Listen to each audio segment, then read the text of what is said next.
Hey guys, welcome back or to the channel. So the pit is dug, the lift is in, the motorcycle is on. No, it's not the CR500, it's an RM80.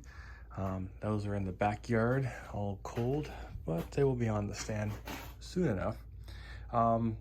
Basically, I bought the stand. It said it was only a 500-pound capacity, ended up being 1,000. As you can see right there. I'm not heartbroken about that. Anyways, watch the video and see how this was done. How this project came about is that I needed to fix my garage slab. Water had gotten in, not sure exactly what it was about. I'm guessing it's something to do with the eaves troughs before I even bought my house, so I knew about this condition when I bought my house. The homeowners at the time tried to hide it. I didn't care because the house was too damn cheap to pass up. But here we are fixing it. So the concrete saw has died. It can kind of fire, but it doesn't. Not sure what it is. I'm gonna go to get a rent one. Anyways, moving on. A half hour later, and we have our rental saw.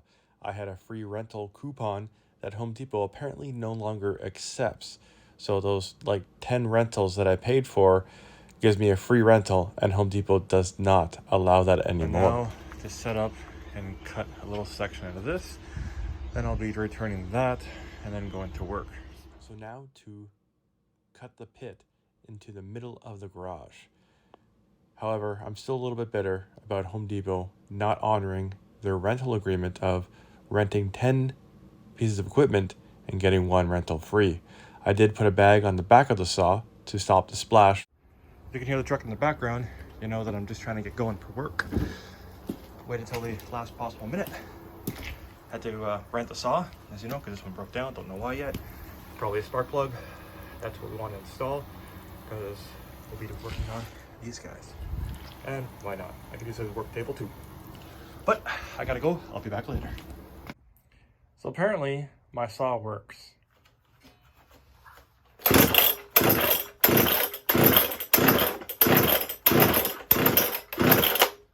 That's if I turn it on.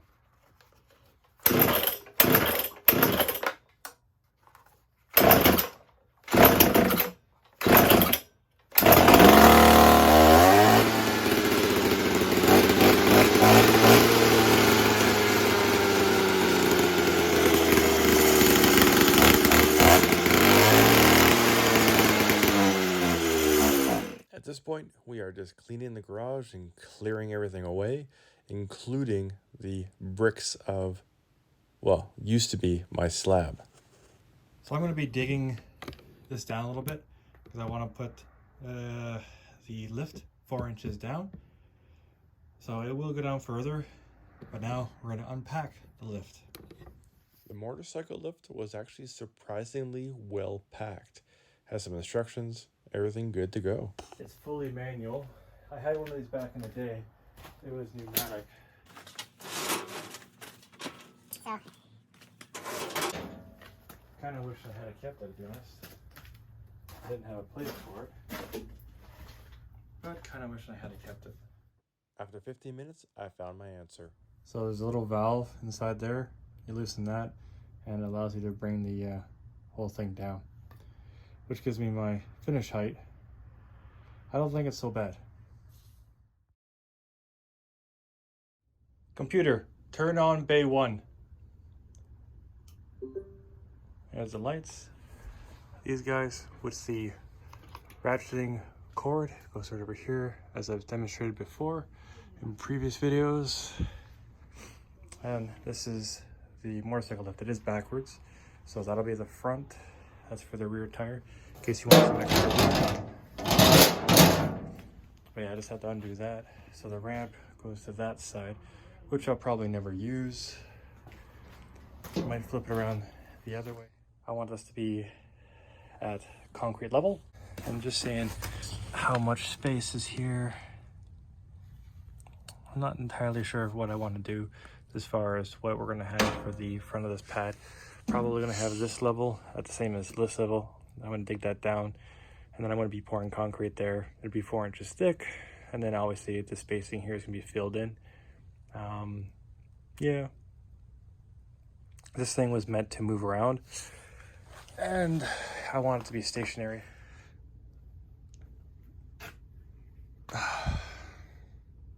There's a lot of work that has to be done here. So just working away in the garage, this is what you'd expect to see. The dry stuff is original.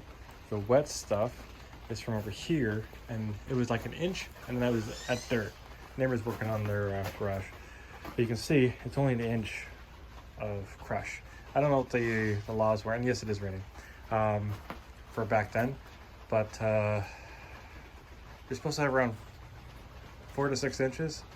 That was just enough to cover the surface, and it was perfectly done because I thought it was deep. It wasn't.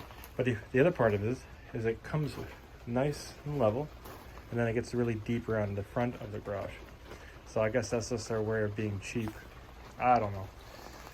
But yeah, so we're gonna take the dirt here, put it into here, and hit the concrete there, put it into there, and then put it into here.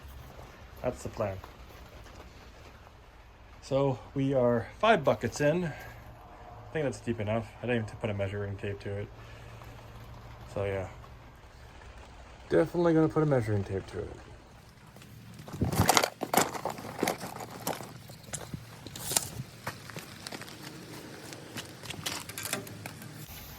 Seven. 6. Oh, that's one. Yeah. Oops. Yep, 7.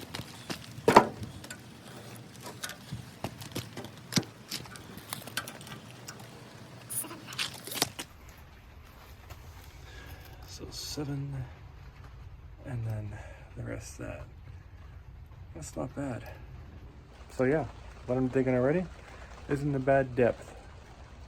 We're gonna keep on keeping on. Well, the buckets were taking too long, and I only have so many, so I called for reinforcements. Harder work on a Friday when you don't really want to work. But I did turn on the fireplace. No heat. It's just for atmosphere. I'm gonna put that in the driveway and grab the other wheelbarrow. And here we are. And if it looks like it's a little deeper on this end compared to this end, you'd be right. About by 2 inches. I got a little carried away. There's a giant rock right there, so maybe that'll make up for it. Probably won't. Will that be enough? Probably not. Will that be enough? Probably. And if we need more tomorrow, we can go get some. That's that. So now, time to start mixing. We'll get a nice little base going on, drop some rebar in, and then finish it off. We know it's going to be 7 inches down. We're going to use the level of this. I'll show you the beast of a template I'm going to make. So it'll be exactly 7 inches all the way along for the pad up into the full thing. And this is 90 inches. The motorcycle lift is only 81 inches long. So you'll have a nice little buffer of concrete all the way around it when we go to pour everything else. And that's tomorrow. That's why I'm doing this today. Now time to build the template to get the height for the pad. This was actually relatively easy to do because we know the depth because of the height of the motorcycle lift. So that's as far down as we want to go. It gives us our 4+ inches of concrete for the pad with rebar and everything else. And this is the screeding tool to get it all nice and smooth based off the concrete level itself from the pad. So now that we have our template and the 7 inches from the top of the original slab right here to the bottom of the new slab we're going to pour, and I did take a little bit too much material, so we'll figure that out as we go, but that's not really a big deal. It just means more cement. Love to have 3/4 crush in there like this. Not really 3/4, but you know. And then I'd tamp it, and then I'd pour it. And then I'd add the rebar, and then I'd pour some more. This is the simplest concrete pour of my life. With a screeding tool, everything is going to be set up exactly like I want it. And then mixing, the fire is burning, and it's being poured.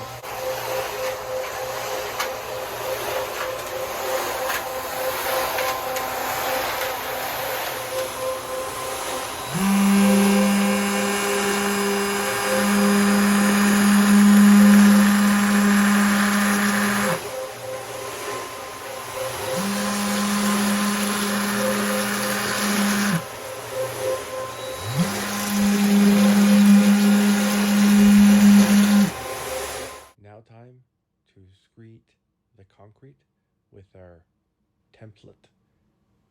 And it worked wonderfully. I went over it a bunch of times to make sure that the new pit is both flat, level, and at the appropriate height for the motorcycle lift. All in all, this went really well. And that's it for today, guys. Not too shabby. Tamping's all done. Time to add rebar, and then we're on to doing the frame for the motorcycle lift, and then we pour in concrete. With this part of the job, I actually had someone come and help me. My good friend Dale. Very happy he was there, and if it wasn't for him, this job would not have been completed on time. So I am very thankful for him being there, him pushing me to get this done, and working as hard as he did. Like, just thankful. That all being said, this is the frame we built. We squared it off using measuring diagonally and put some bracing in the center. So the powers that be have decided that we're going to do concrete today, get it all done for Halloween. And so I'm going to re-straighten this, make sure she's plumb and square and proper, just because. A bunch of my friends are like, oh, you're a legend, this is amazing, let's get it done. And they thought it was the coolest thing to have the motorcycle lift embedded into the concrete. And I'm just like, it's a pile of work, guys. It's not that great. But yeah, so this allows me to have my car come in here and the motorcycle lift at the same time. So yes. We did the 4, 3, 5 method. That gives you your 90 degrees. And then we use the parallel method, as in everything in the same line. Follow everything in the same line. And we followed all this through. So that screw hits this screw, hits that screw, which is the 3-foot mark, then all the way to that screw. And when you stand back here, it is all in a line, minus this little bit here. Just put that like that. And there you go. We're good. Time to pour concrete. So with the rebar, I actually have it lagged in to the old concrete slab, all hammered in, tight, and ready to go. So as we're pouring, we're using the rake to push it all around, and that way we get our first level. The wheelbarrow cement mixer is amazing because you can get it around the whole entire job site and maneuver it to pour into the tight spaces. It's for good YouTube. Not a big deal. I'm not done. That's okay. Now here, Dill accidentally dumped the entire wheelbarrow onto the ground. I wasn't mad at all. I actually laughed because it was quite... It brought a comedic factor to the job. It wasn't going to hurt the concrete. It's just a little bit of extra water. Not a big deal. Super easy. Barely inconvenience. And it made me laugh. I think it was the breaking of the ice of all the seriousness of getting this all done. So I was very thankful for that. And I told Dill not to worry about it. Let's just have a laugh and get back to work. Accidents happen. I kept it in and made to record the video because I wanted to make a point that as serious as things are on the job site, when mistakes happen, it's not a big deal. You just roll with it and get the job done. That's what matters.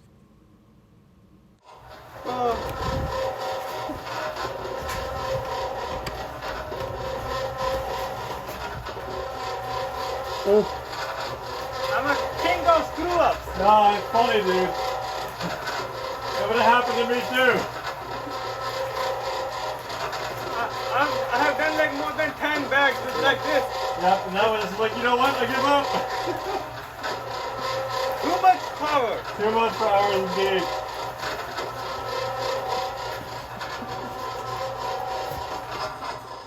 So it was a lot of fun working with Dill. We actually made, and I said this early in the video, or wrote it early in the video, made a great team. Very impressed with our ability to get this job done. And we're just on to the finishing now. Well, this is done. So I can drop in. I probably won't do it tomorrow. I still got to clean up some of this stuff. I meant to do that before I did this part of the video. That's okay. It's done. It's not pretty. There's a little low spot over there. As you can see where the water's pooling. That's fine. We tried to correct it, didn't really work out in our benefit. Kind of smoothed everything out and kind of made everything look good. That little bit of ruckus is still a bit of a ruckus. So hopefully by tomorrow I'll be able to lightly tap this with a hammer and then pull this out. Am I going to drop in the motorcycle lift, which is in my driveway? I may attempt that in the afternoon around 3 o'clock. But until then, I'll be kind of cleaning this up, get some stuff straightened away, and it's nice not having a giant hole in my garage to let the rodents in. I have a bit of a rat problem. I've killed like several, not sure where they're coming from, but there's got to be something going on in my area if there's this kind of stuff. You don't usually see rats. But now it's sealed off, and I'm happy. Next year I'll do the other side, which is, I can't show you right now, but it's completely destroyed. Same as this side, but now we have a hoist for our bikes. And then obviously, so you drive it in, and then it lifts up, and there's lots of room. I'm gonna love it. So, until tomorrow. This looks pretty good. I'm not gonna lie. Pretty freaking awesome. So much better than what it was. Now time to take this beast and see if I made the hole good enough. And I did think about putting a drain in here. My friends did chirp me a little bit about that. And if I make a mess, I have a shop vac. Like it's really that simple. So now we're going to take this out using the ribs as a pull point plus a hammer and put the blue thing in. Removing the frame, I'm tapping the hammer all over the place, and yes, I did coat it with vegetable oil. The ribs did not work out the way I wanted them to, but they did stop the frame from folding in on itself. So the ramp is currently in. It is a bit high on this side by about a ½ inch. So we'll correct that. I think if I take the wheels off, because it's not going to be rolling anywhere, and it sits on the frame, that'll at least give me a ¼ inch, maybe a little more, who knows. But it's solid. I see it from this end, and it becomes a surfboard, which is okay. I can brace for that, not a big deal.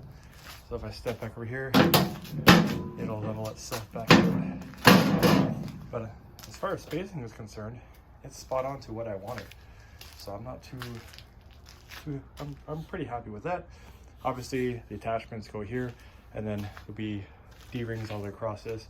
This is still at the height where I can pull in a car if needed, and it works for everything.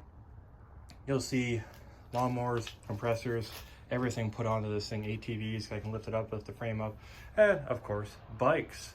This will be the first bike. Now, if you guys watched the video, the bike is on the stand, it's being used. I wanted to kind of, before I end everything off, I wanted to go over some of the problems with this stand that I want to correct. First thing is it's not essentially level with the concrete. I can't bring it down right now because I have to change the, the pedals. Now these are the things that pump it up, and I can't reach it if it's all the way down. I already knew this when I did this, and I put this in this exact position to be centered in the middle of the garage, and this is at one of the heights right there, and it doesn't hit the garage. I can actually stand it up further, and it can bump into the garage if I wanted to be a little bit taller. Right now this is perfect because if you're on a stool, you'll be sitting about this height, and that's what you need to get access to.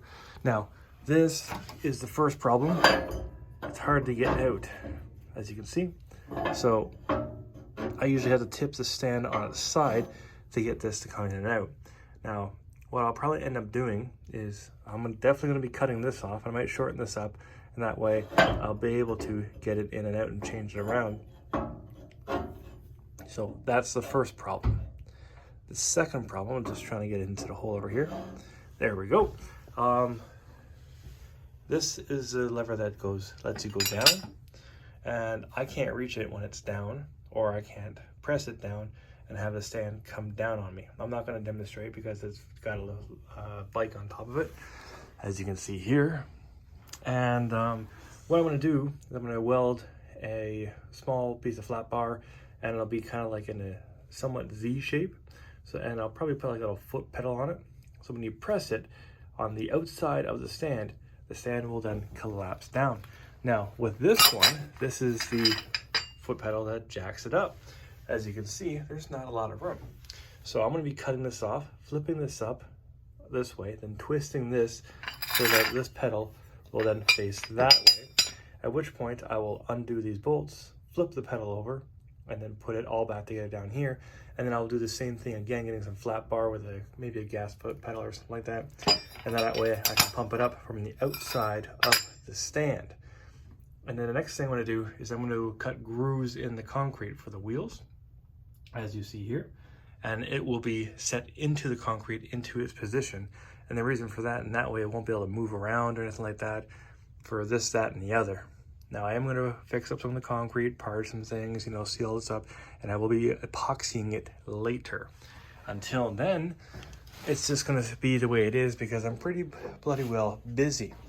If you look around my garage, you'll see I just came back from doing some concrete. You'll probably have seen some videos or some pictures online. The power washer and stuff, and then that's for another project. I'm going to be ripping up some floor for the bathroom. Hence, there's the tub. That's the bathroom for the downstairs. There's the engine for I'm going to build the engine table. And I haven't even still put away my stereo stuff from Halloween. So it's pretty busy. And we have a new fancy welder. So that all being said, guys, we have I'm not sure where to stand. Like, do I stand over here? Do I stand over here? I have so many projects on the go. Lots of fun. I'm having a blast. Not enough time in the day. But cross your fingers, guys, as I complete all these things or get some stuff done that we'll have more completed in the next coming days and weeks. So if you have any questions, comments, concerns, please leave them down below. I'll get back to you guys as soon as I can. As always, I will catch you all in the next one. Be safe, have fun. Need doing anything questionable, name it after me. Peace.